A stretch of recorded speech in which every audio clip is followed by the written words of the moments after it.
আপনি কি জানেন কেন পালন করা হয় জামাই ষষ্ঠী?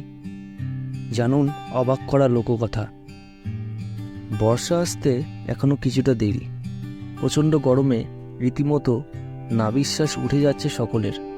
কিন্তু এর মধ্যেই বাঙালির ঘরে ঘরে রীতিমতো তোড়জোড় শুরু হয়ে গেছে জামাই ষষ্ঠীর। বাঙালি হিন্দু সমাজে জামাই ষষ্ঠীর গুরুত্ব অনেক। জামাই ষষ্ঠীর দিন প্রত্যেকটি বাঙালি গৃহস্থ বাড়িতে এলাহি আয়োজন করা হবে শুধুমাত্র জামাইদের উদ্দেশ্যে। আনন্দে মুখরিত হয়ে উঠবে প্রত্যেকটি মেয়ের বাড়ি। জামাই ষষ্ঠী হলো একটি রীতি যার মধ্যে লুকিয়ে রয়েছে বহু অজানা ইতিহাস। ইতিহাস বলছে জ্যৈষ্ঠ মাসের এই তিথির সঙ্গে জামাইয়ের কোনো সম্পর্কই নাকি ছিল না প্রথমে।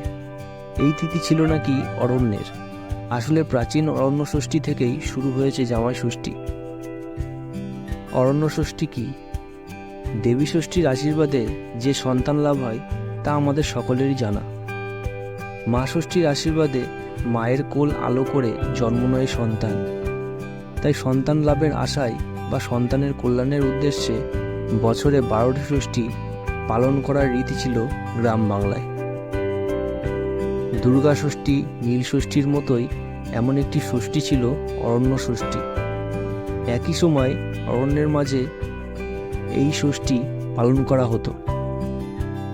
অরণ্য না থাকলে বাড়ির উঠোনে ছোটোখাটো বাগান বানিয়ে সেখানে ব্রত পালন করত বাড়ির মায়েরা।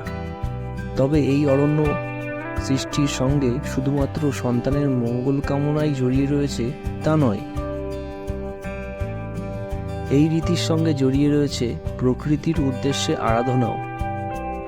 কেন পালন করা হতো অরণ্য ষষ্ঠী?